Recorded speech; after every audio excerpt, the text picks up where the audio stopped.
What have I done? Welcome to the Armchair Coaching Podcast. Tonight we are talking the Ohio State football.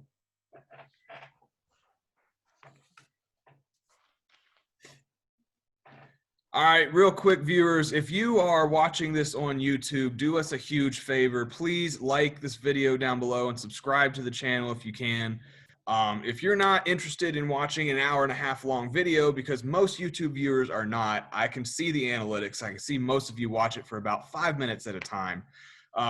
So if you're not interested in doing that and you'd rather listen to it in podcast form, we are on multiple platforms. We are currently on Apple Podcasts, Spotify, Overcast, Pocket Cast, and Radio Public, as well as the Anchor app.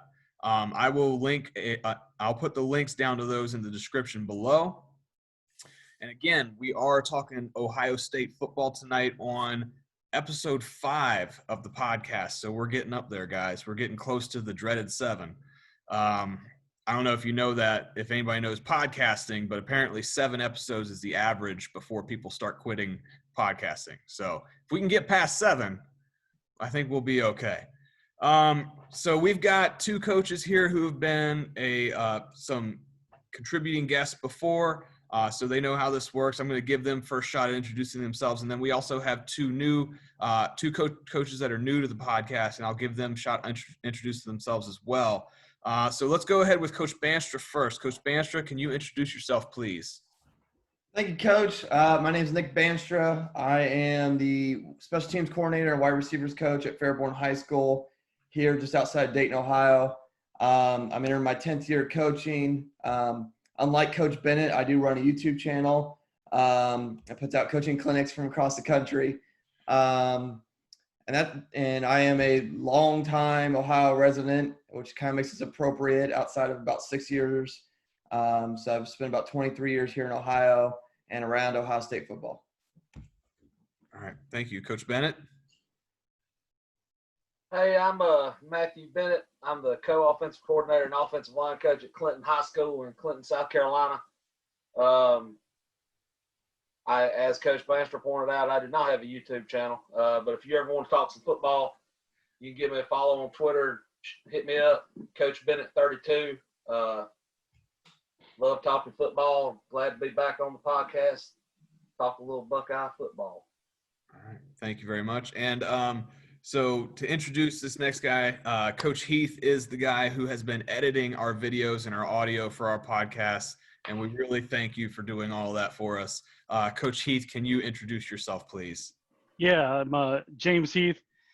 I am a free agent, forced to sit out this year due to some health issues, but I'm excited about actually being a guest. I've seen all the fun in editing everything, and so it's Ohio State. I had to be on this, had to. So I've been a coordinator 7 years, made playoffs 4. So again, as a free agent, I guess I'll put those out there. You can't put those things on LinkedIn or anything, I guess, but it doesn't matter. But I'm just ready to talk some football. It's opening night here in Ohio, and I know some guys aren't being able to. This is your outlet. It's my outlet right now. So let's have some fun. All right, thank you, Coach Heath. And this next coach, I kind of messaged you on Twitter 2 days ago, and asked you if you'd be interested in being on the podcast for a 1-to-1 interview. And I kind of mentioned that we were doing these program profiles, and you said, yes, let me at it. Coach Tony Shiffman, can you introduce yourself, please? Yeah, what's up, guys? Tony Shiffman, the offensive line coach at Lake Forest College right now. Currently going into year 14 of coaching. Just, enjoy talking some football and having fun. You guys can find me on Twitter at Coach Shiffman. All right. Well, thank you very much. Actually, Coach Shiffman, real quick before we get started, at your college, you are D3, correct? Yes. All right. And D3 all across the nation is not doing fall football, if I remember correctly. Yeah, we're spring. Okay. So we kind of had an episode a couple of last week where we talked about what it was like coaching during COVID. Like Coach Bandstra, Coach Bennett were on that first podcast there, and we talked a little bit about that because they both are going through a season in the fall. Mm-hmm. What's it like being a college coach but not going through a fall season? Like, what are you guys kind of doing right now? Nothing. We're not even on campus. We're remote learning first semester. So we are going to be doing a lot of Zoom installs again and recruiting our tails off. So that's about it. All right. Well, no wonder you were very eager to join us tonight. Yeah. All right, guys. So like we do on all of our program profiles, I'm going to list off some stats because I am a stats nerd. Usually we talk a little bit about news, but to be totally honest, looking over ESPN and all that, in the college football world, there really isn't a whole lot of news going on right now. But we'll bring you the newest news whenever we can get to it. All right, so Ohio State, their current head coach is Ryan Day. He has one full season under his belt as the head coach, but there was a time when Urban Meyer was suspended for 3 games the season before. And so if you count those games as well, Coach Day has a 16-1 record at Ohio State, which equals a .941 win percentage. Compare that to the former head coach, Urban Meyer, with 7 seasons at Ohio State. Urban Meyer had an 83-9 win percentage, which is a .902 win percentage. And then you compare that to the Ohio State all-time record, 924 wins, 326 losses, and 53 ties with a .729 win percentage. So obviously, these two coaches seem to be well above average when it comes to Ohio State winning percentages. And we're going to get into a question here in a little bit that is going to determine whether or not it's Ryan Day or is it Coach Urban Meyer. So they have had 3 college football playoff appearances. First one was in 2014 when they actually won the college football playoff. They beat both Alabama and Oregon to win the national championship that year. And then 2 more in 2016 and 2019 where they lost to Clemson both times in the first round. So they have a 2-2 record in the playoffs, and both of those are from Clemson.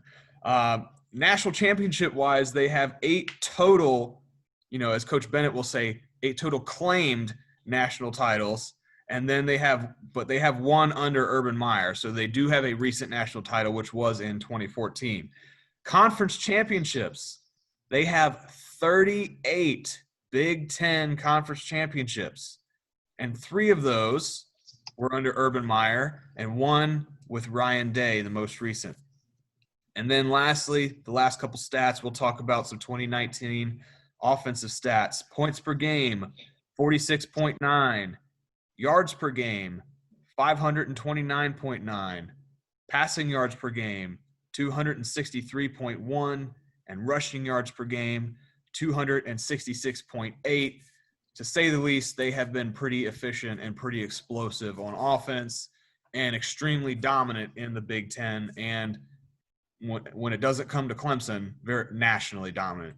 And so what I'd like to do is go ahead and get into some of these discussion questions.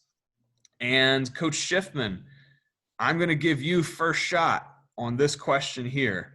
The last few years – I know you love this question. The last few years of Urban Meyer's coaching career at Ohio State have seen their share of controversy. What are your own personal thoughts and feelings about Coach Meyer? Let's just get this out on the table right now. I'm not an Ohio State fan. I have Big Ten allegiances, and they're not with Ohio State. So I think Urban Meyer is a good football coach, but I think he does some shady things. And I think that when the shadiness catches up to him, he all of a sudden is sick. And he starts to have his head problems and whatever it is that he went through and all that kind of stuff. And I think there's a lot underneath the surface that probably won't ever come out with Urban Meyer. But if you look at some of the things that happened, especially when he was at Florida, and then some of the things that were starting to happen at Ohio State, I think he got used to doing things a certain way, and was hard to break out of those habits. But can he coach? Absolutely. I mean, there's no question about it. He's a good football coach, but he's got a couple little things that he's done that are a little shady. So. All right. Coach Heath, you want to take a stab at this one real quick? Yeah. I guess, I have a little bit more insight into maybe the program than most. I have one player who I helped during the recruiting process, and he was a preferred walk-on. So I got to see the inside a little bit more. I was at Ohio State for 5 years, so those connections are kind of important. The biggest thing for me is whenever we talk about Urban Meyer, I think that, it's funny, I'm going to use a Nick Saban quote. Nick Saban always says, leadership is a lonely place. You're not going to please everyone. If you want to please everyone, sell ice cream. Well, Urban Meyer doesn't want to sell ice cream, but he's a damn good football coach. He's an excellent recruiter, but he's also built a great system of coaches around him. And I think that they fed into that mantra. Now, there's also something that I guess bothers me, and I'll just put this out here, is that when you talk to Urban Meyer directly, personally, he's not the same person you'd think. He's not the way he's painted. But my couple of interactions made me think different, because you can only believe what people tell you until you're actually like eye to eye, talking man to man with someone. I had a couple of those opportunities. So for me, my opinion is a little bit different. Also, I'm not real naive. Let's understand something. Things that happened at Ohio State were exposed, but let's not be naive. It happens a lot of other places. And as far as the sickness thing, I think that's all conspiracy theory, because he does have health issues. He's always had health issues. That's always been something out. And no college president, no athletic director, no administrator at a university is going to put themselves out and follow and back up some kind of story just because. I mean, I'm not into conspiracy theories, and I know that's not conspiracy theory. That's a known fact. He's moved on because he had to move on. So I'll just put that out there. I mean, that's the thing for me is my situation is different. You all might be seeing stuff in the media.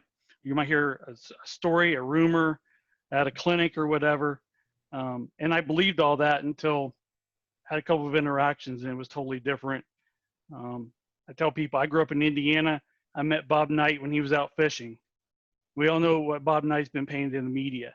Same way, volatile, nicest guy, greatest jokes. They were all dirty, but they were all funny, and I was a kid at the time. So you can't judge the book by its cover. Why is Ohio State villainized? Why is he villainized? Because of what he did at Florida. But I think also there's a huge change from Urban Meyer at Florida to Urban Meyer at Ohio State. And you got to separate the two. Okay. So you kind of mentioned that you had a couple interactions with him. Could you kind of give us an example of like what one was like how that was like? Because I've never met any of these big coaches before. And so what was that like? Yeah, I was interested. The guy I worked with at Ohio State, I was actually talking with him, and Coach Meyer walked over. I guess I'll just kind of tell it. So let me rewind this a little bit. It's kind of funny. So we're at the high school clinic. So Coach Bandstra will understand. There's times whenever you break and everyone's out in the hallways and everything. So I step into the restroom, and I go up and to handle business, and Coach Meyer's right next to me, and I'm thinking, I know there's a code. You can't say anything. This is going to be awkward. So having to walk out, saw a friend of mine, and then Coach Meyer came over and started talking to him. He introduced me, and I will say this: was very focused and his mind was somewhere else when other people were trying to talk to him, but he was very engaging in that moment. And I thought that was kind of odd too, because I hate to say it, but like, he had something on his mind at the time, but he was very focused in that conversation, and very, very personable. And I was surprised by that because, again, you hear things, and they weren't necessarily good, but again, I judge by personal interactions.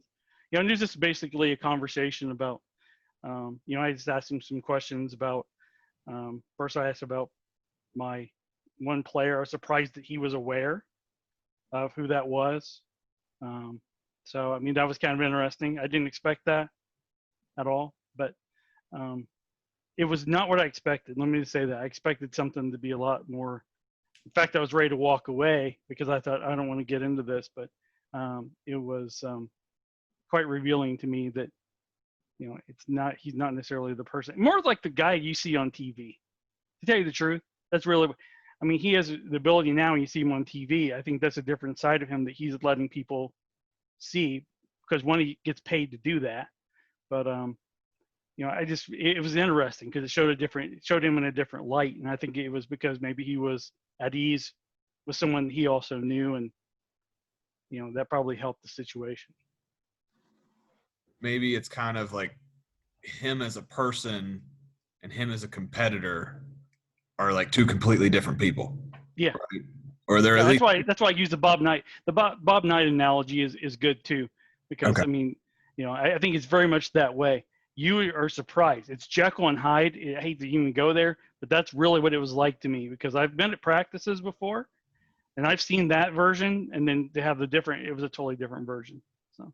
All right. Well, thank you, Coach. Anybody else have any points they'd like to make on this particular question here? Like Coach Heath, I'm also in Ohio. I've been to the state clinic. I've been to Ohio State's clinics. I will agree with him. There was a massive change for him from Florida to Ohio State. Yes, Florida ended badly, and people can argue all day why and how that was left, and that is what that is. But you can generally say he transformed a lot. I think a lot of that was due to meeting the kites and the Focus 3, E plus R equals O had a profound effect on him. Obviously, his tenure did not necessarily end well due to the Zach Smith stuff. That is what that is. And why Zach Smith was hired or retained, a lot of that does with because his mentor was, Urban Meyer's mentor was Earl Bruce, and that's his grandson. Zach Smith is an Ohio guy. I've had dinner with Zach Smith. I know people that coached him in high school. It is what it is. That didn't end perfectly. But at the same time, nobody's perfect. I'm not going to sit here and say I'm a saint. Urban Meyer ain't a saint. I doubt any of us are saints.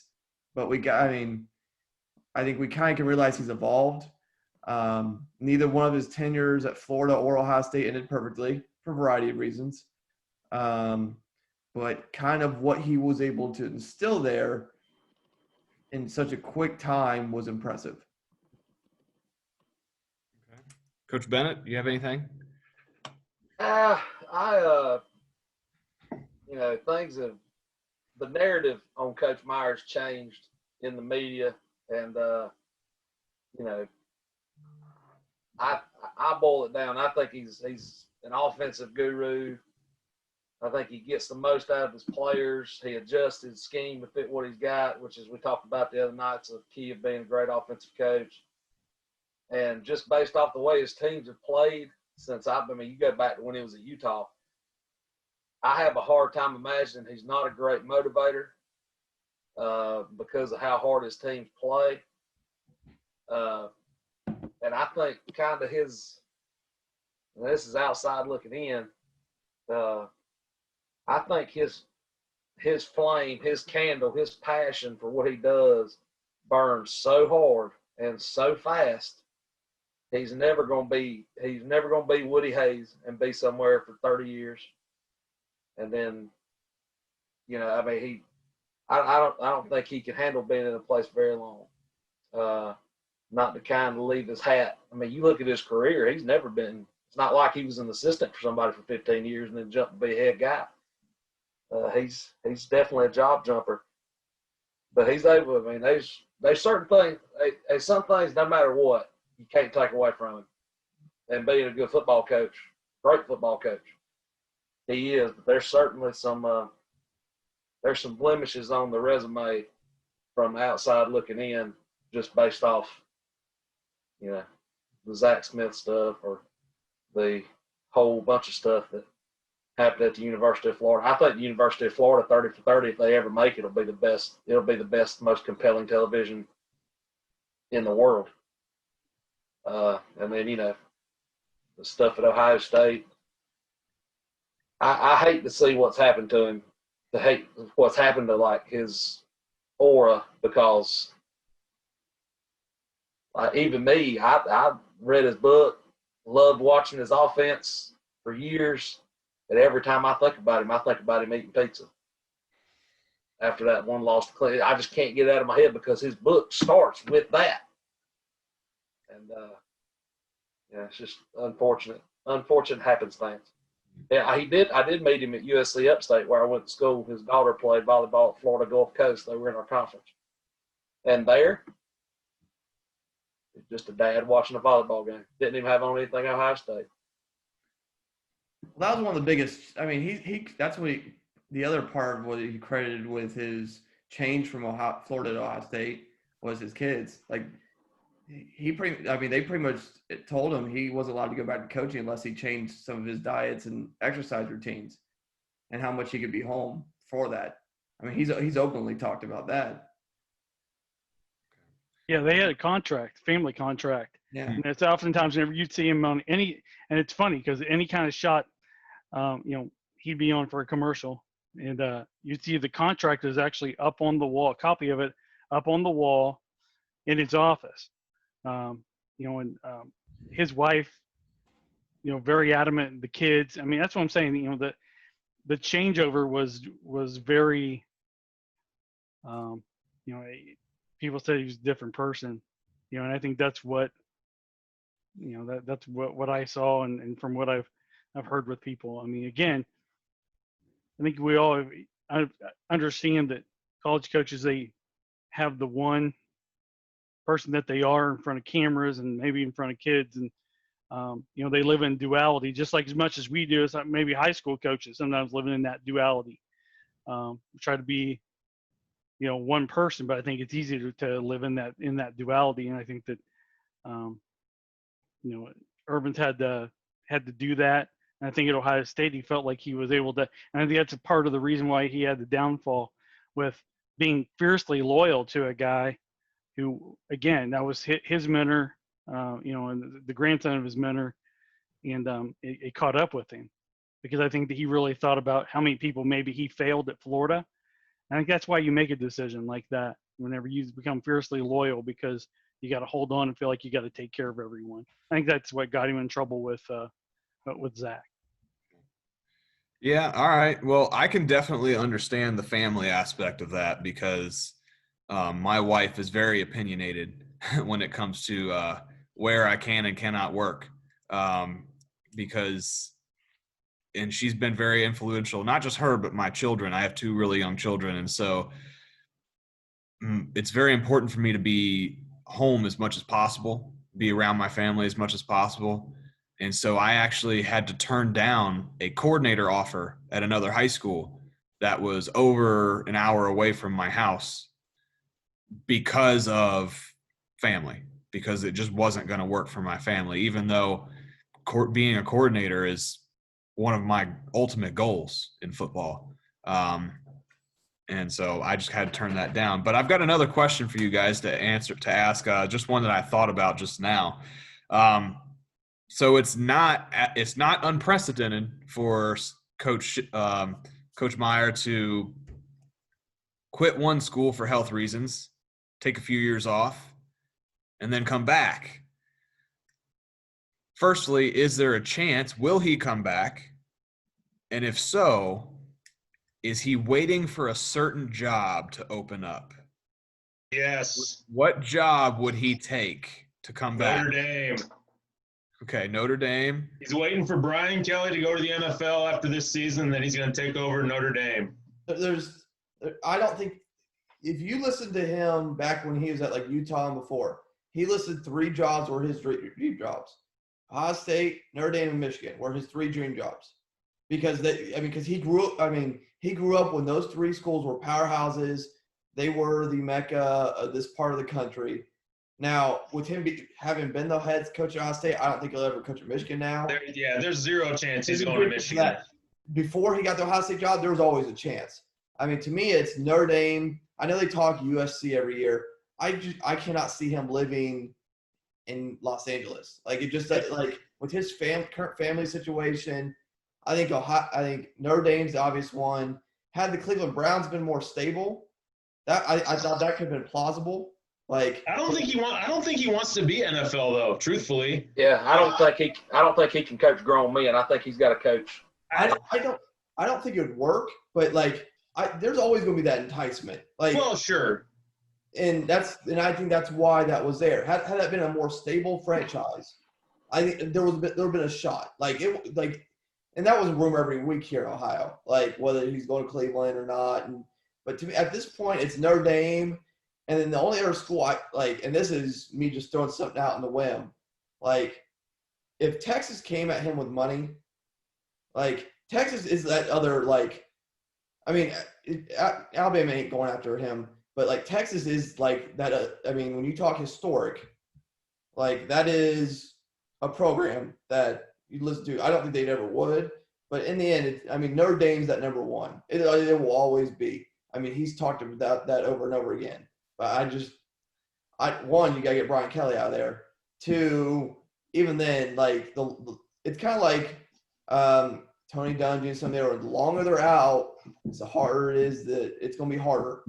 Yeah, but this season that we're having right now is going to be a perfect opportunity for him to come back now where, not everybody's playing, obviously, and then the spring is going to be so up in the air with – I still don't think a lot of these big schools are going to play in the spring, but that's just me. I think if there is turnover, well, there always is. Obviously, there's always going to be jobs open. There's always going to be guys, especially with the NFL playing. People are going to get fired.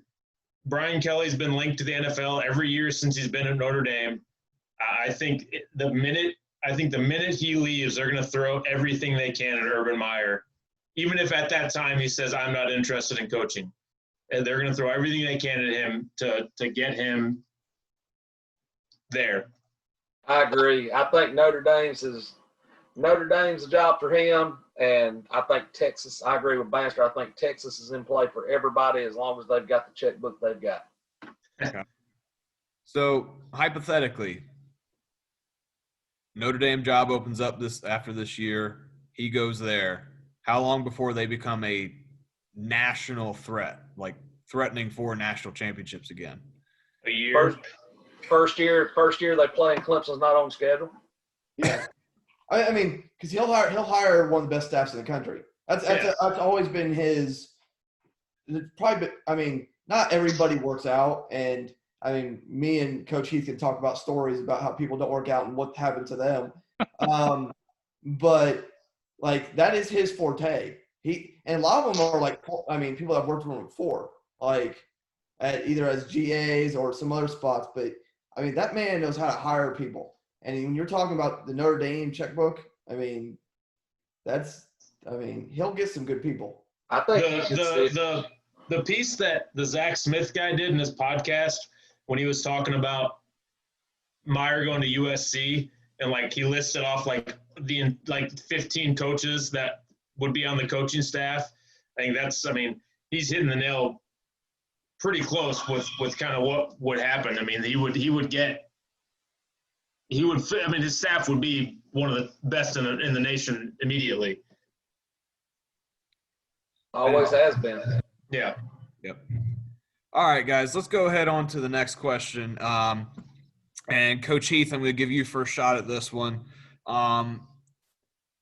Gun to your head, you had to pick one. What aspect of Ohio State's program helps them to dominate the Big Ten year after year after year? Recruiting. because the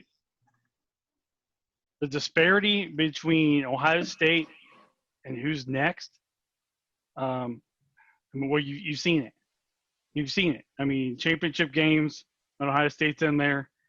I mean, it's the biggest thing that allows them to, you got Penn State, you got Michigan, and they're not close. They're nowhere near as good of recruiters. But you also got to look at who's on that staff and why. Kerry Coombs just came back. Coach Bandstra can probably tell you that's a guy who is a huge difference maker. Who Brian Hartline learned to recruit from, I don't know, but it's a whole nother world of talent with how he does things. And that's the reason why, there's the disparity, but that's also the reason why they're able to be, mentioned. I'm going to say it. We've lost Ohio State's lost to Clemson. Sure. But hopefully you get where the first loss to Clemson changed the recruiting game at Ohio State. Totally changed it, because at that point, recruiting strategy changed to, we've got to compete with Clemson in recruiting so we can beat Clemson. Before it was Alabama, then it switched to Clemson. So the recruiting strategy and game plan totally changed at that point. And it's worked well. You just talked about 4-star from Virginia today. Whenever you're not even going to be playing in the fall, it tells you how well-oiled a machine that is, and it's not going to stop. It's just not, especially whenever the talk is a lot of guys who are able to, and they encourage it. It's almost like a Calipari situation with basketball at Kentucky. Encourage those guys to get in early and roll so they can play early.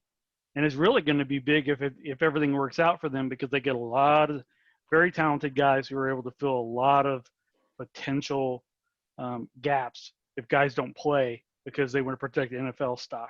So that recruiting piece, to make a long story short, that is it, period. All right.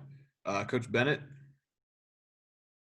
Kind of similar. I mean, I agree with Coach Heath. They certainly recruit better than anybody else in the Big Ten as far as where I sit here in South Carolina, down here in the Southeast.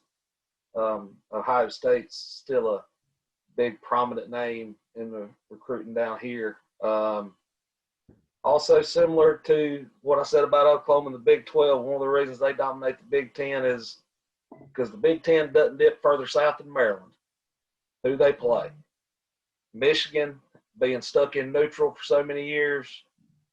Penn State, Coach Franklin's doing a great job there, but he didn't exactly inherit the most stable program. O'Brien had it going in the right direction and got out and went to the league. And they're smart. They're extremely smart. They don't schedule Auburn in the non-conference, and they know they make the conference play as long as they don't slip up against a team like Purdue. And they're just sleepwalking, because Purdue couldn't beat them on any other Saturday, and I think everybody knows that. But they'll be fine because they are faster, bigger, stronger, and in a lot of positions just as, if not more, well coached than everybody else in the Big Ten. Got studs, man. Athletes, coaches, and facilities, baby. They got all three in droves. So recruiting's probably, I'd have to agree. Like, if you look at the top programs in the country every single year, Alabama, Clemson, Ohio State, those are the ones who are always in the top 5 recruiting classes every year. Doesn't matter if they're good or bad. So in my opinion, like, if somebody asked me, well, what's the number one indicator for success in a program in college football, it's got to be recruiting, like how well they're doing recruiting. We talked a lot when we talked about Clemson. We talked a lot about culture. I personally haven't heard a whole lot about what the Ohio State culture is like. So does anybody have any kind of insight about like what the culture's like? Is that something they might be missing? That might be one of the reasons they're not quite beating a Clemson, or, you know, they've got the recruiting down, but maybe there might be something, like one little thing. They've got the offense down. The defense is pretty solid. They've got NFL talent for days.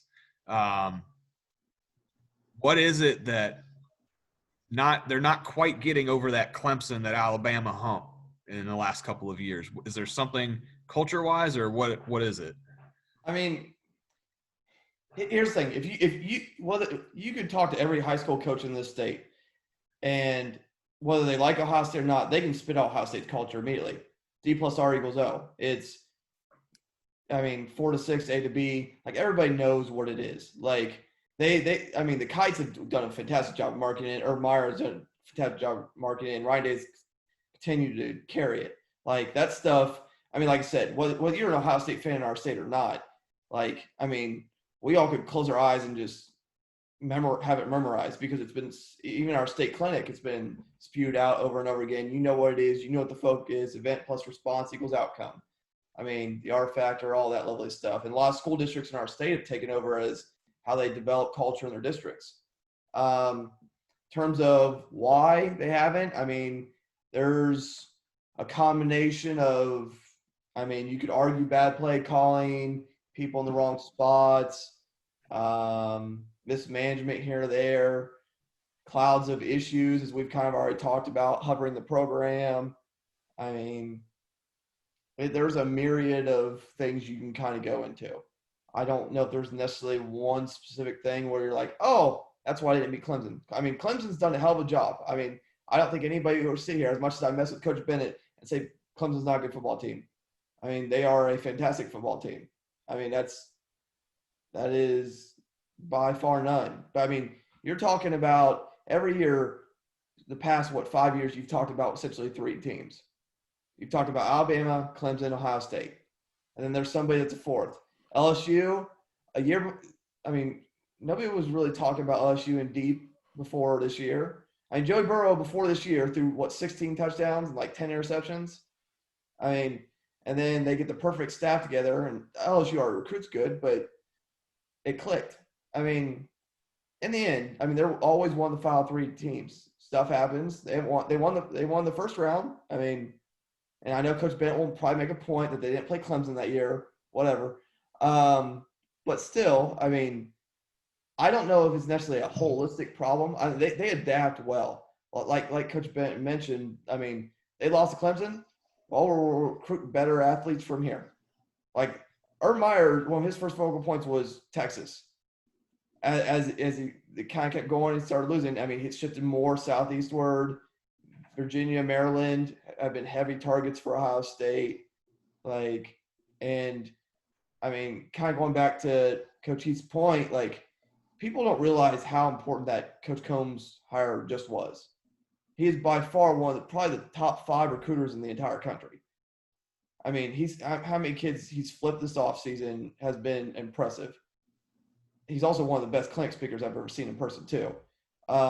Give him a small room and you have a packed room. It was just insane. But that is the difference. I think the years they struggle, they seem to have some weak links in various areas, but they typically figure it out.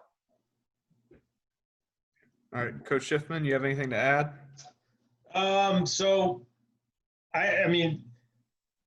for as good as they recruit, for as good as athletes they get, they're not beating Clemson because they're not getting the athletes that Clemson gets. Clemson's just out recruiting them in some of those kids and the same reason these kids go to Ohio State and the same reason these kids go to Alabama, it's if they go there and produce one bit, they're going to go to the NFL. And so they're, a lot of times they don't have to be rocket scientists as recruiters to get these kids to commit to them. They're going to get these great kids anyways. But they're not beating those teams just because those teams are getting better players than them. And 100%, they're dominating because of recruiting and because of coaching. But I think the other reason they're dominating is Mickey Marotti. I think he does an absolute phenomenal job with their strength and conditioning, with their preparation to get those guys ready for Saturdays and then ready for Sundays. And I think he's a little underappreciated because he's not a guy that goes out and recruits. He's not a guy that does those. You don't see him doing those things, obviously, because that's not his job. But I think he's a big part of the dominance in the Big Ten and in college football. Yeah, we haven't really talked a whole lot about strength coaches yet. So we've talked a lot about O-line coaches and how important they are, but strength coaches, they're like, I've heard what happens a lot of times is the head coach says for half the year, here you go, strength coach, here they are, turn them into, this is what we want them to do next year. And they basically get them for the whole year. So let's go ahead and move on to the next question. Coach Ryan Day, he was very successful in his first year as the head coach. Obviously, he only lost one game, and it was to Clemson. Yes, we'll name Clemson again. But it was a pretty good game, and they were leading for a good part of it. It was very close, came down to the wire. But here's my question. How much credit does Ryan Day himself deserve for Ohio State being so good last season? And in the second part of that question, is he or is he not riding the coattails of Coach Urban Meyer? And Coach Shiffman, I'd like to give you first shot at this question. Whoever recruited Justin Fields should get the credit for the season last year. But no, I mean, Coach Day, he was our offensive coordinator. I think he does a great job. He puts those guys in good spots to be successful. I think was it last year they almost lost to Maryland? Was that last season, or was that 2 seasons ago? No, that's when Matt Canada was their OC. Okay. So last year they were rolling pretty much everybody, I think, but they were going to be successful no matter who the head coach was. I think they were built for a good run, and built for a really good season, and getting Fields was like the cherry on top for them. So I think, you got to give Day credit because he does put those guys in the right spot, and he was a good offensive coordinator. But I think I probably could have coached them to 13-1 last year and been pretty good. Coach Bennett? I think Ryan Day, if I had to equate it to percentage marks, I'd give him 80% of the credit and give Coach Meyer the other 20. Because, that you give me a race car and drop me on Daytona Motor Speedway, that don't mean I can drive it. Ryan Day took a great football team and took them to a very high level and got them almost where they wanted to be. Bandstra just brought Kevin Wilson. He's another great coach. They got great coaches. It's not a secret, but I like Ryan Day. And one of my buddies I coached with at Woodmont, he's a Cleveland guy. He's from there. I don't know how he got down here. Wished he'd go back, but he's a huge Ryan Day guy. And he was saying the first year we were working together, Coach Meyer was still there, and he was like, when he leaves, y'all watch. Ryan Day's going to take this thing on, and we're going to go to the next level. And then Ryan Day took the job. And they still lost to Clemson, but he took them pretty high. Offense didn't slow down. Fields is a great player. But you got to be able to manage all that talent, man. You got to be able to manage it. Coach Day seemed to keep all those kids happy, and they were fun to watch. Unless you had money on the under, they were not fun then. Any other comments? Yep, Chip Kelly. No, the reason is that is because Chip Kelly and Urban Meyer were good friends, and who recommended Ryan Day to Urban Meyer? Chip Kelly, because he was Chip Kelly's quarterback coach. I mean, seriously, like, I mean, without that connection, Ryan Day's probably not on Ohio State staff. Seriously. Like, so you could thank him. And kind of a more serious note, I think Urban Meyer gets a lot of credit for it. I mean, he built the initial part of that staff.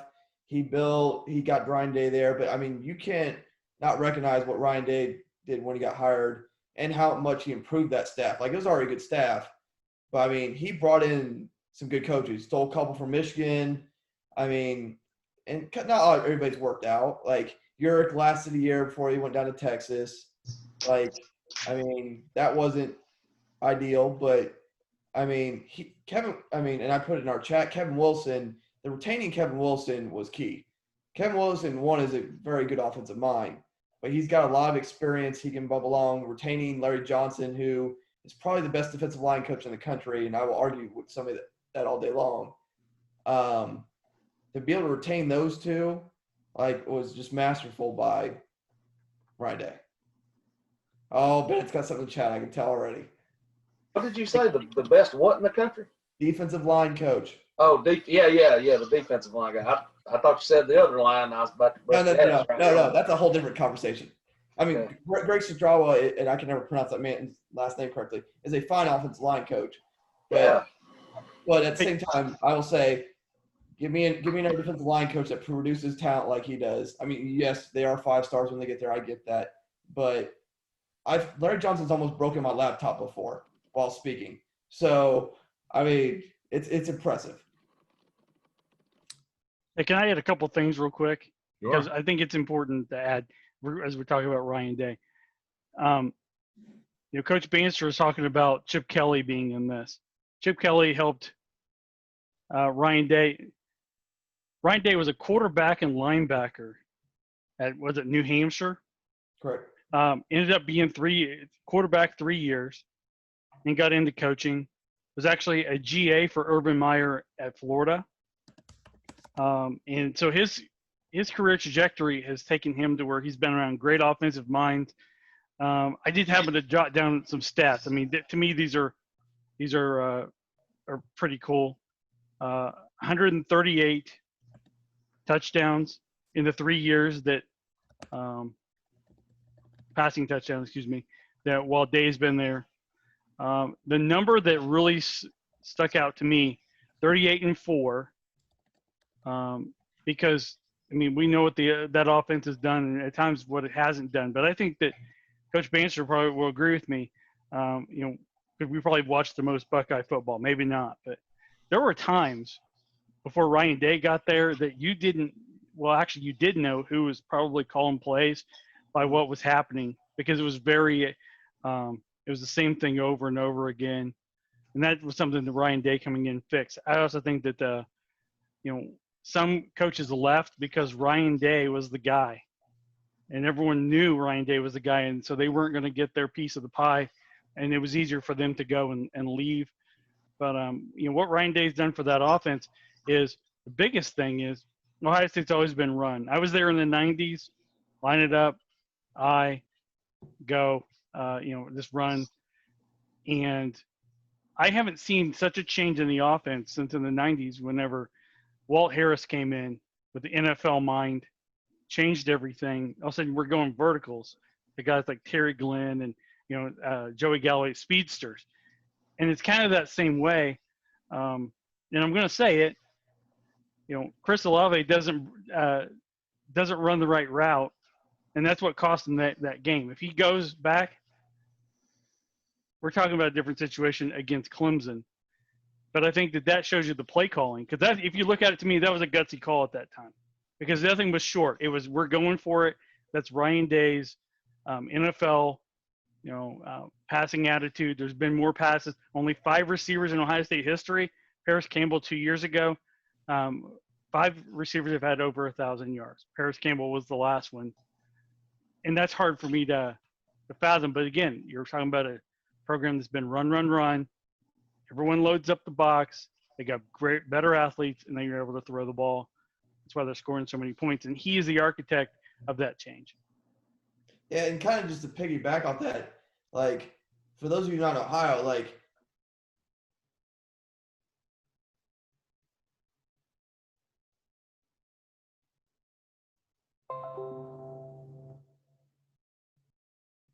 Like it was co-coordinators and several of those. I mean, all those coaches are now in different places for a variety of reasons. But I mean, that's what people don't realize. Like it was, even when we went to our state clinics, that was a bloodbath. Like, and it was not pretty.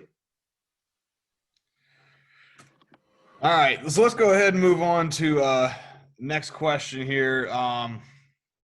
Now, I've never been a huge Ohio State football fan. There's been the longest stretch. I'm not saying I hate them. That's nowhere near what I'm saying, but the longest stretch, I'm always rooting. I feel like I'm always rooting for at least one loss. You know, like they can't be perfect every year, right? No, I do not like Michigan. Sorry. That's not where I'm coming from.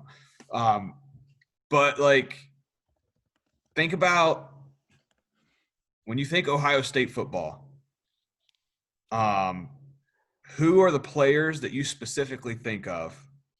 Like if you had, like, it could be your favorite player, or it could be players that just come to mind when you first hear Ohio State football. And then like any like moments, like what are your favorite Ohio State moments? Because I only really recently, within like the last 10 years, really started watching Ohio State a lot. The player that really comes to mind is JT Barrett. That's just one of my favorite. I think the offense that Urban Meyer ran with a lot of people don't really talk about this because they almost don't want to admit it. Urban Meyer's offense had a lot of single wing influences, a lot of quarterback runs, design quarterback runs. There we go. So I think of JT Barrett. You know, obviously there's Troy Smith. Those quarterbacks are usually the ones that I think of. Zeke Elliott is running back I think of. J.K. Dobbins recently. And then moments, I only really remember this because I watched the U, that 30 for 30 document, the U, and I watched rewatched that on video. Was that year they played Miami for the national championship. And I can't remember, did Ohio State pull off that victory, or was it Miami that actually won? I think Ohio State pulled it off, right? Are you kidding? Because it was like the flag, or the pass interference, and they got the extra down. Yeah, Pass interference. They just threw the PI flag, I think. So it's just the flag just landed. They just now threw it. Yeah. That was so 15 on 11 that night. That's what I remember. I think another favorite moment that I really remember was back in 2014. That was the first college football playoff when Urban Meyer, they had just beaten Alabama, and he was in a press conference. And I don't know if some of you remember this, when somebody told him how badly Oregon had beaten Florida State, and that look he just gave somebody. And then yet they still came out and just whooped on Oregon. I mean, it was ugly watching that game. But those are the moments that I think of the most. Or, you know, them beating the living tar out of Michigan the last couple of years. I mean, it just looks horrible. So, Coach Heath, I'm going to give you first shot at this. Players that you think of when you think Ohio State, and what are your moments that you think of? Well, I told you already I was there in the 90s. Lucky enough to be around Eddie George every day for 2 years, for 2 seasons. So Eddie's got to be in there. I can remember being in the press box in 95. And Lou Holtz was coach at Notre Dame, and he came up and was supposed to be in the box. Urban Meyer was on that staff. So all these guys are, they're coming up and everything. And I'm like, it was a great game, but, we get settled in, and I've never experienced it before, but, it was so loud that the glass on the press box was vibrating, and they went from a vibration to, I'm thinking, I hope this is strong, because I've never experienced anything like that before. other than that game. Eddie had a run, and the picture was in a lot of papers all over Ohio with him running away from the defense. The first day I saw Andy, it's funny, coaches got Andy Katzenmoyer down there. I don't want to steal thunder, but the first day I ever saw Andy Katzenmoyer in a weight room, that's whenever you knew he was something special, because Dave Kennedy was the strength and conditioning coach at Ohio State at the time, and what he was doing. If I remember correctly, Chris Spielman came in and walked in and said, "Huh," and then turned around and walked away. So I mean, if Spiels was it had his approval on it. If I remember it correctly, that two came in. There were some other NFL guys that were in. Speaking of Katzenmoyer, the time he knocked out, I think it was Kobe Jones or the quarterback at Missouri. It sounded like a car crash. Those are the things, other than Ezekiel Elliott against Alabama. I mean, those are the ones that, for me as first, my memories, of course, a couple of them, being there personally, and that's why they're special to me. But, that wasn't the best time at Ohio State in the 90s, because we couldn't beat the team up north on a regular basis. So it's funny. I feel like that I'm in bizarro world now, because it's an annual thing, just like they used to thump us. The 95 game against Michigan is another one I guess I'll throw out there. It's kind of a quick story.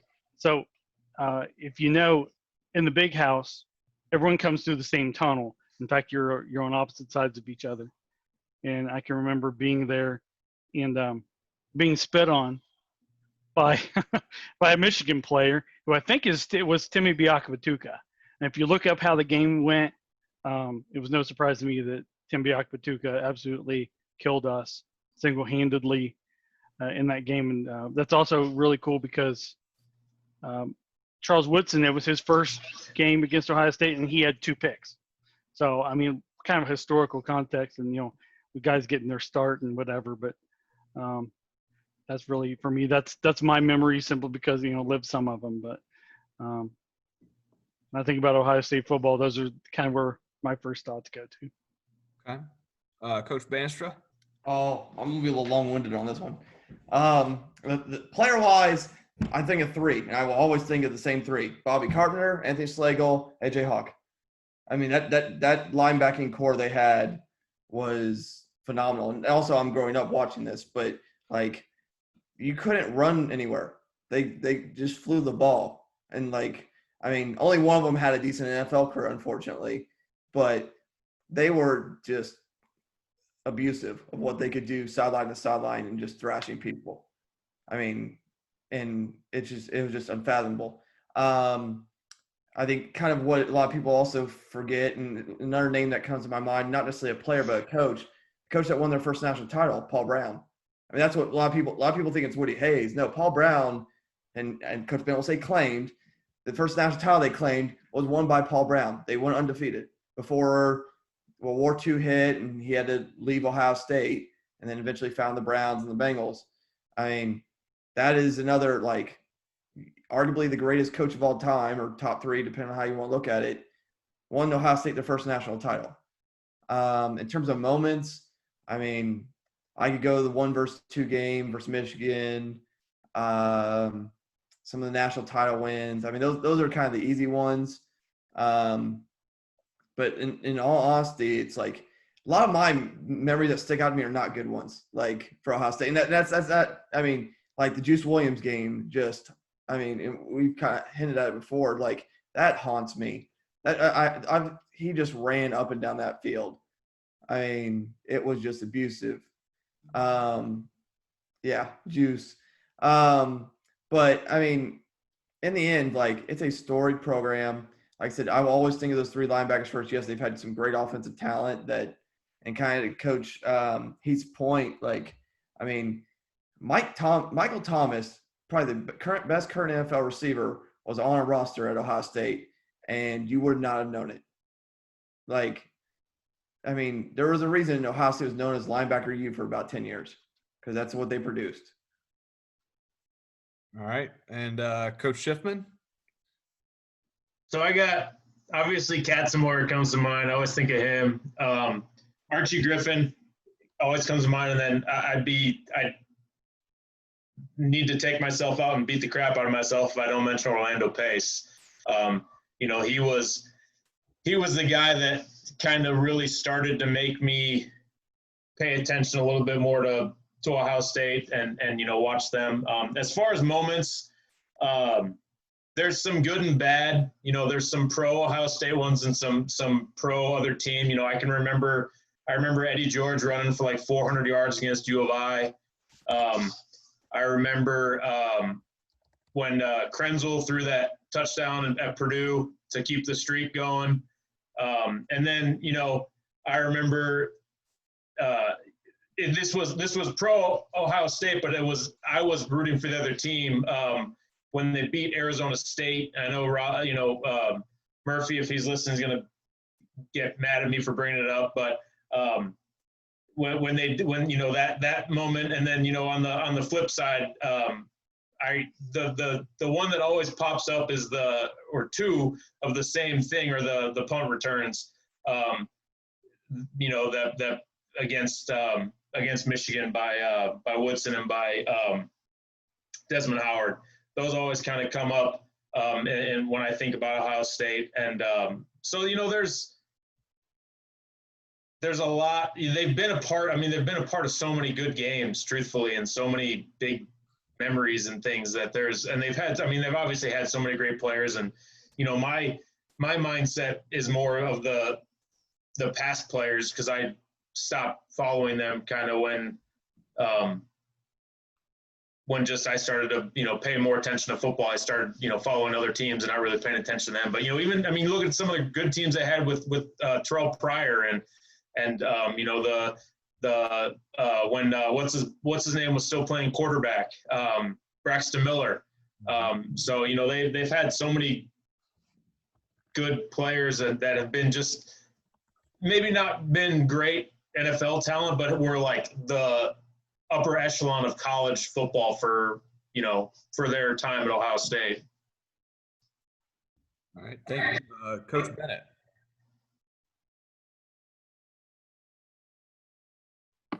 I mean, I remember being 12, 13 years old when they beat Miami in a phenomenal national championship game, marred in controversy like much else in the Ohio State football legacy. But that was, to me, I remember watching it, that was like an example of the games decided on the field, because that Miami team had more NFL talent, had more future all-pro players.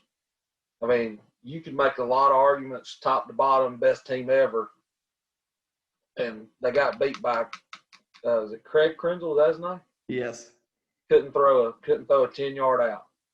And they beat them without their best horse in the backfield for the majority of the game. No, that was McGahee. McGahee got hurt. Okay, never mind. Maurice Claret, that was his coming out party, right? Yeah. Yeah. That's a great moment. My favorite player to watch was probably Ezekiel Elliott. He was a next level player. He was like a man amongst boys. You know, but I'd be remiss if I didn't mention my other favorite moments, like the 2014 Orange Bowl against Clemson.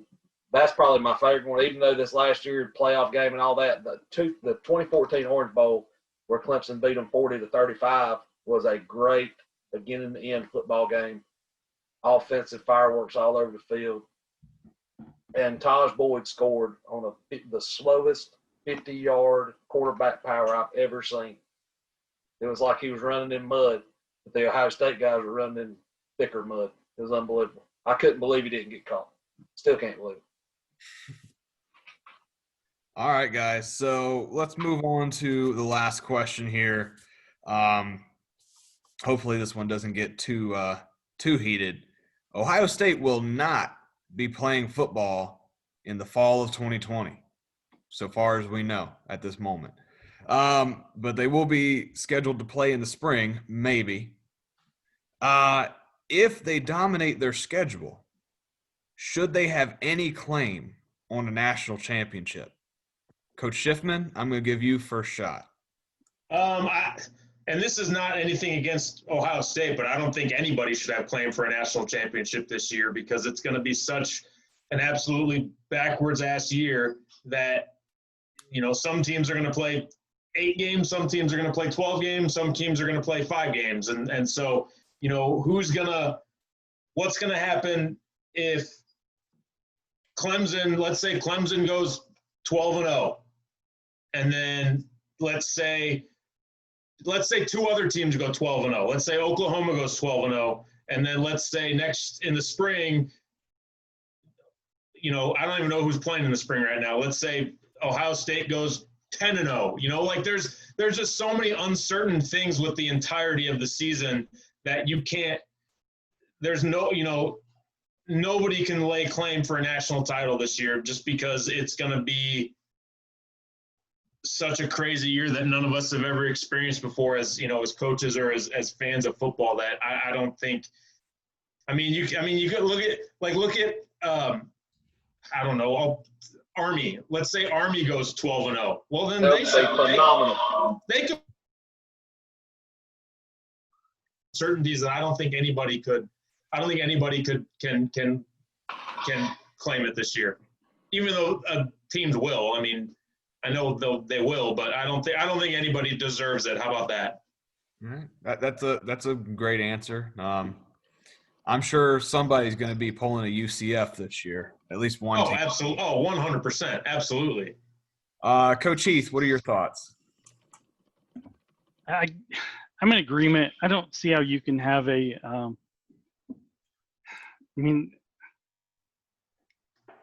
polls are out. Why? There are teams there, Pac-12, Big Ten, in polls. I don't understand why that's happening. There shouldn't be polls. Right. I just don't see how you can have a true outright. And it's not just because you have to have all the players in play, and it's just not that way right now. There shouldn't be polls. There shouldn't be really anything. I hate to say it, but it should go vacant. No one does anything. I'll go one step further. I don't think they should even count statistics. Count statistics, but let's say Billy Joe, Bobby Sue runs for 2,800 yards this year. That should have a big fat asterisk next to it because they should not. I don't think they should take any records away from guys that have broken records already. Because it's going to be such a crazy why. Why are they doing that type of thing? Okay. Any other thoughts, guys? I disagree with that because I think if you rush for 2,800 yards in an all SEC schedule, as an example, that's a whole hell of a lot more impressive than doing it 8 SEC games and against 2 SoCon teams. I'm 100% with them. No. But I say that about all sports right now. I understand the NBA continued, but even that should have an asterisk. This whole everything's just a mess. No, and especially with college football, nobody's playing the same amount of games or the same level of opponents, and non-league get canceled. Now to the earlier point, I'd love to see Army go 12-0. That'd be fantastic. For any of the 3 branches to go 12-0, that'd be awesome. But you can't.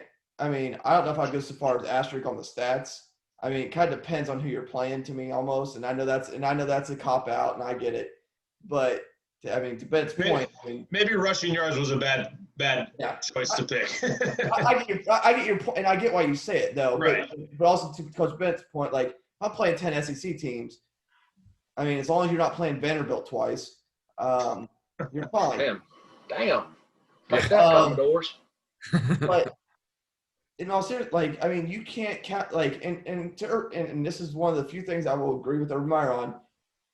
I don't think they're going to play in the spring. If they do, it's going to be 4 games. I just don't see logistically how, and then try to play in the fall, a full season in the fall without messing that season. The only thing I've seen, they were talking, and I've seen a couple teams talking about that January to March schedule where they try to play indoor. I could see that happening, but there's absolutely no way that they will play a March to or a late February to April or May schedule and then turn around and play again in the fall. Like their bodies just won't be able to. That's a lot of wear and tear that I just don't. I could see the January thing happening if they could play indoor, which is what they're talking about. I could see that happening, but I think he's right too. I think Urban's right with there's a high likelihood that there is no spring season at all. Yeah, I mean, logistically, it's just not reasonable. I mean, to your point, they play indoors. They'll all play in Indianapolis. Inside that big ass stadium that's there. I mean, but it's just, I don't know. I go back to my earlier point with them probably not gonna play football this calendar year or in the spring. Like, it's impressive how well they're recruiting. I just keep going back to that. That is just amazing. But yeah, I mean, no one could claim a national title. I mean, you get only 3 of the Power 5 playing this fall, and the other 2 probably won't play in the spring. Okay. So Conversation. Sorry. You go. I was going to ask another question, so if you want to answer this one. Yeah, I was just going to say that what I heard the latest on that was Ryan Day had been pushing his plan, which is kind of funny. You know, so really I should say Ohio State's been pushing their plan, you know, with a January 1st start for them to prepare for a season. It would end in March. And I'd heard that they wanted to have 4 locations for games, but they wanted to wrap up by March. The Pac-12 supposedly is trying to do the same thing, so that then they will have the champions of both conferences, you know, meet up and play for something. I don't know if that's the Rose Bowl or what, but that's the latest that I had heard today. And again, you know, the thing that gets me is there's so much going on with that, with the legal part of this now. With like today, for example, Nebraska's had 8 kids who decided to sue the Big Ten. You know, there's a whole lot of things that if this goes nuclear in a legal way, I really question if they would be able to even have any kind of plan whatsoever. I think it's the other thing you got to keep an eye on. There's all this legal maneuvering and the wheels are turning, and it turns into a legal situation. And I think that a lot of this is going to come to a halt because a lot of people are going to be kicked out of their job.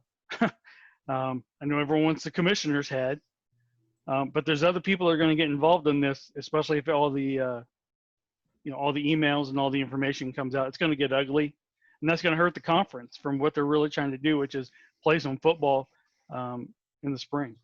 Well, that's been a big – I mean, you've probably heard the whispers as much as I do. I mean, there's some whispers about just some realignment league-wise, not just for, like, nationally. Like, the domino effect that this could have from a league perspective, like, it's tremendous. And, like, it's not – like, because Ohio State, Penn State, and Michigan ain't going to be waiting around for Illinois and Indiana to make decisions. There's too much of a national brand name on the line. And, I mean, you're talking hundreds of millions of dollars. I mean, Ohio State's one of the top 5 most profitable college football programs in the country. Okay, so I just thought of something. Like, what are the chances – this might be a wild situation.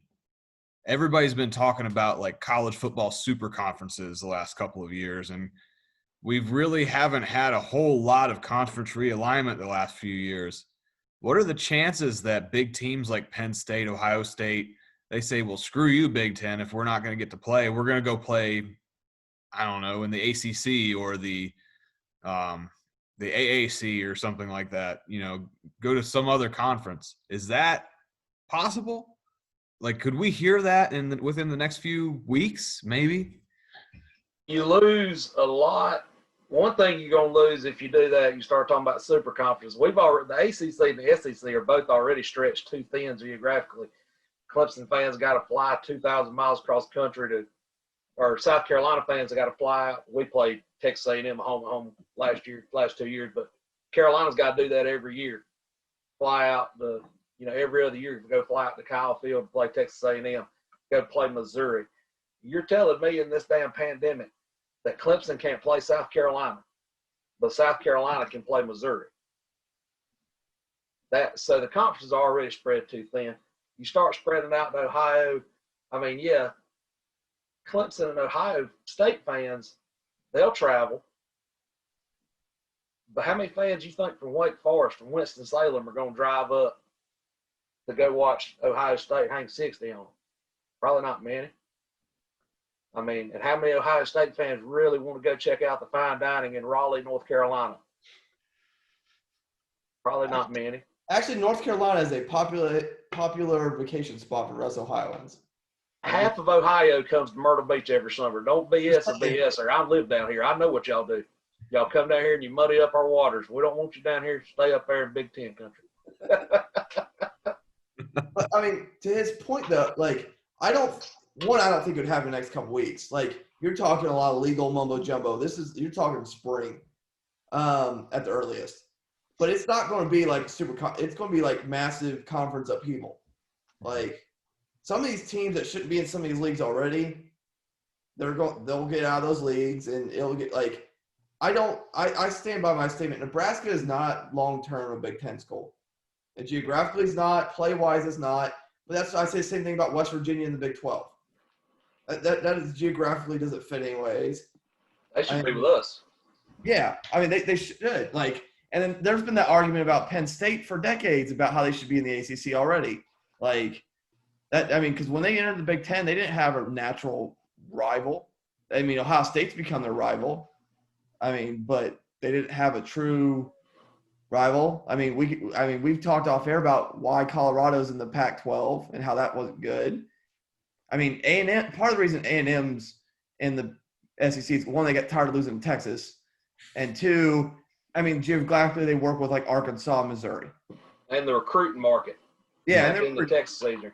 Yeah, it got SEC in the Texas, and it got A&M into Florida, like, and vice versa. But some of these aren't long-term feasible, especially if this COVID stuff sticks around long and you need to shorten people's travel.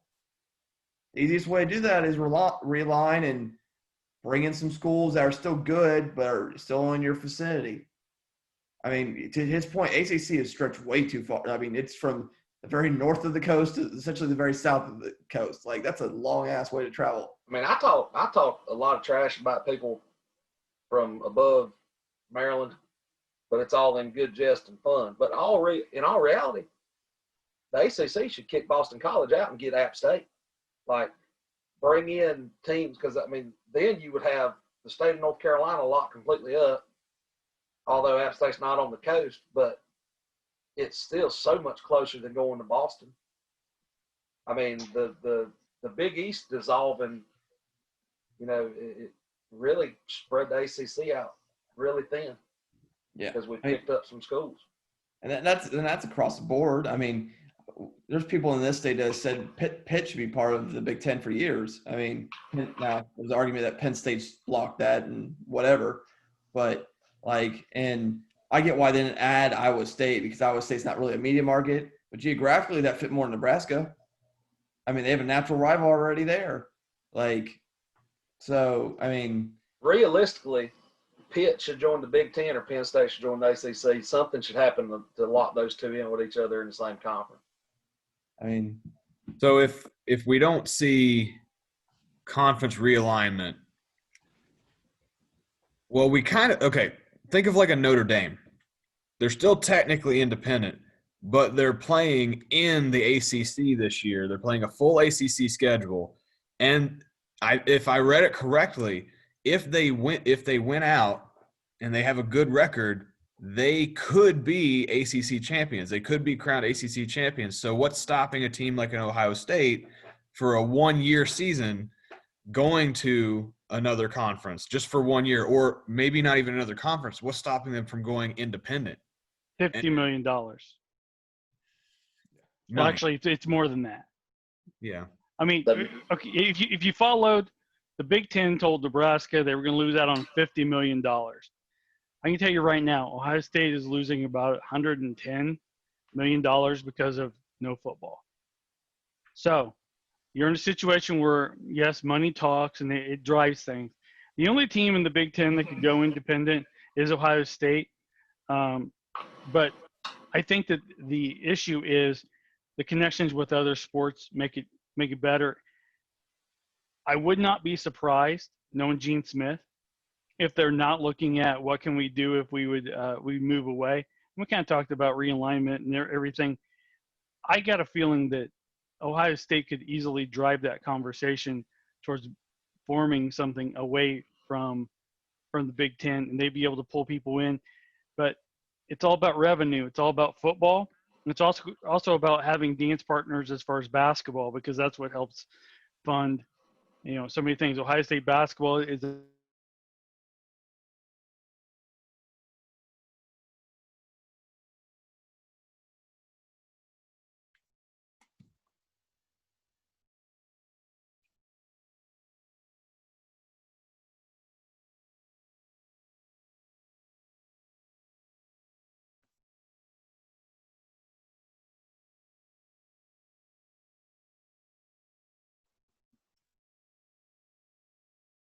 schedule.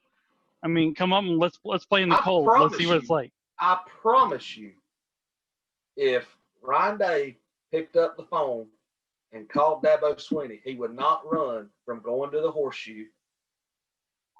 We just picked up Bama on a home and home, I think, in a couple of years, and down south we call that a good way to start 0-1. Well, I'm sorry we don't play Duke and Wake Forest every year. Well, Saban probably won't even be there. Purdue. Okay. What about Purdue? Well, You say Jeff Brom. Or Illinois. I mean, he had a great game plan. I mean, Purdue's supposed to be an easy win, but y'all find a way.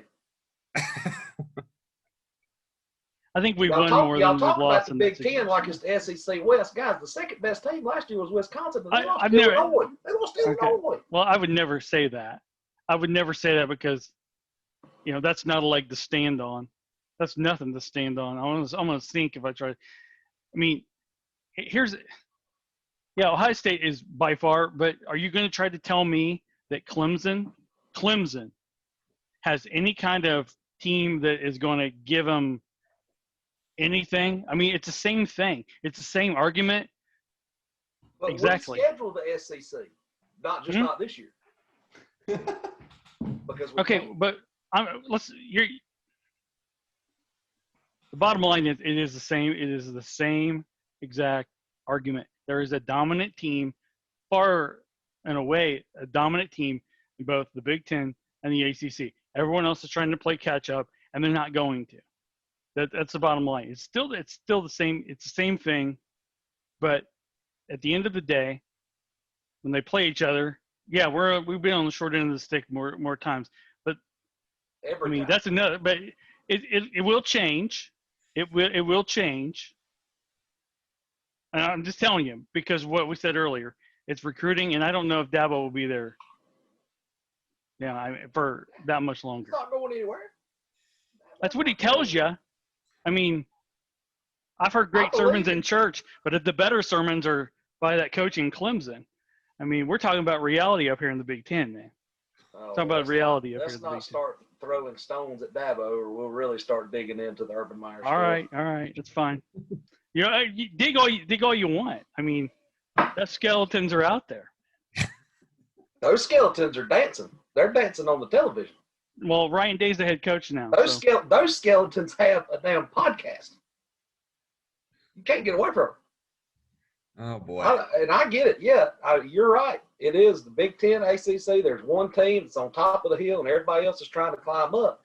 But the narrative is Clemson doesn't play anybody. Clemson doesn't play anybody. Well, Clemson schedules Auburn. Clemson schedules Texas A&M. The hardest non-conference game I can remember Ohio State having off the top of my head is Army. Okay, and again, I said the time is coming, because if you look at the schedule, the Ohio State. First of all, Ohio State was supposed to have Oregon this year. That's not happening. Oregon. But look.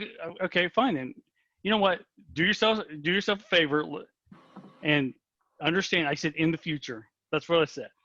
Look at the schedules going forward.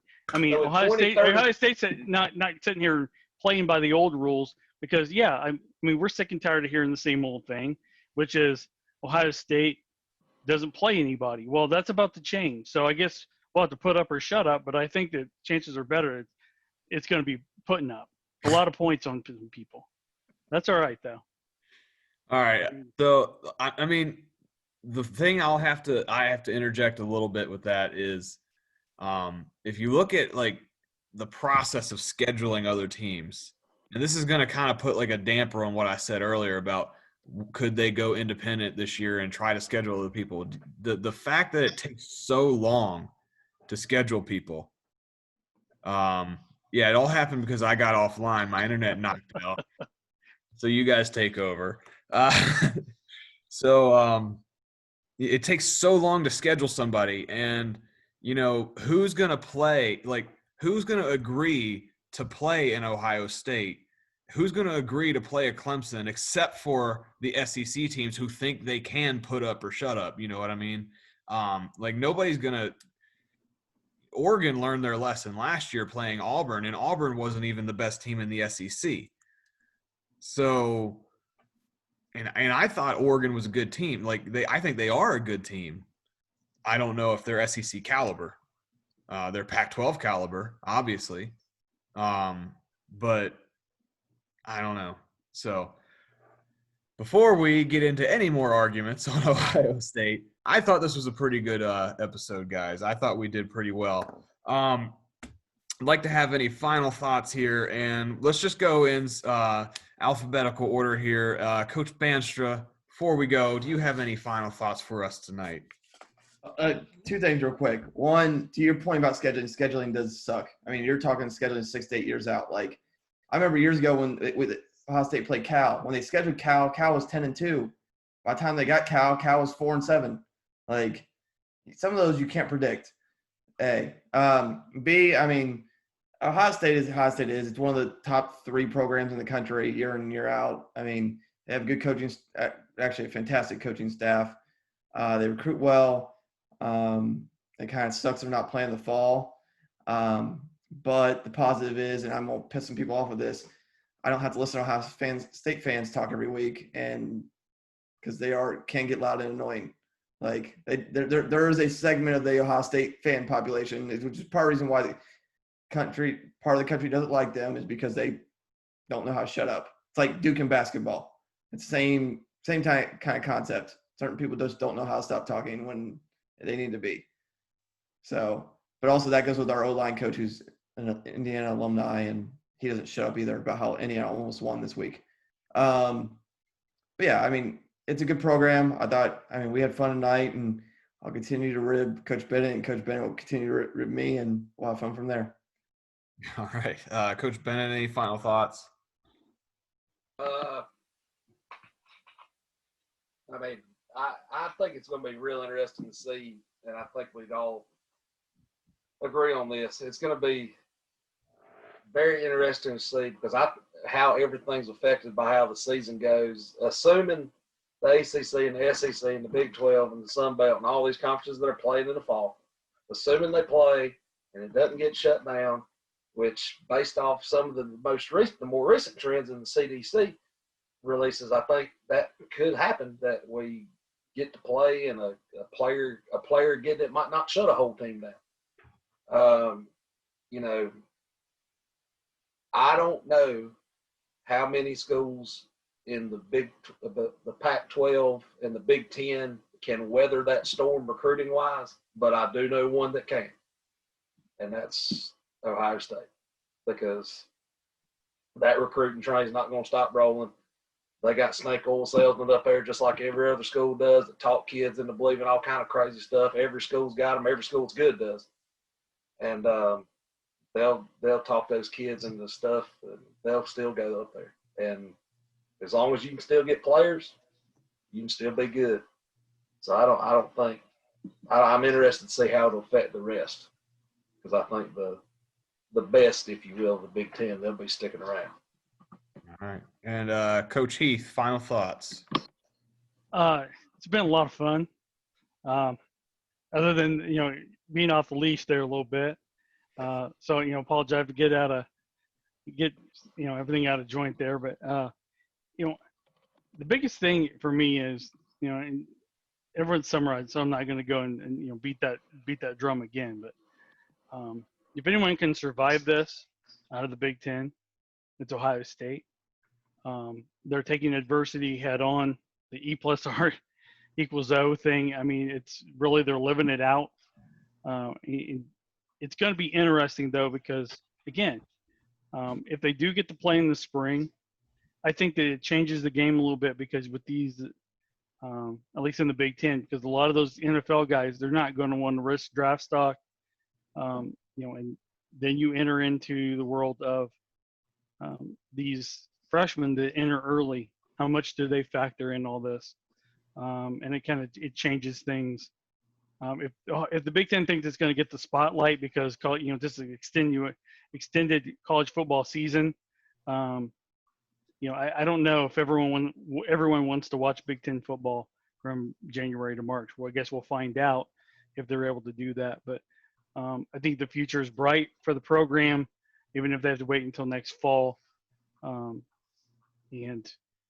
Again, I think the better days for Ohio State are yet to come, even though ungodly numbers, and statistics. And you said you're a statistical nerd, Coach Sheffer. Well, I mean, they put that out there, making the schedule a little bit tougher, a little bit better. That's really where time to put up or shut up for Ohio State.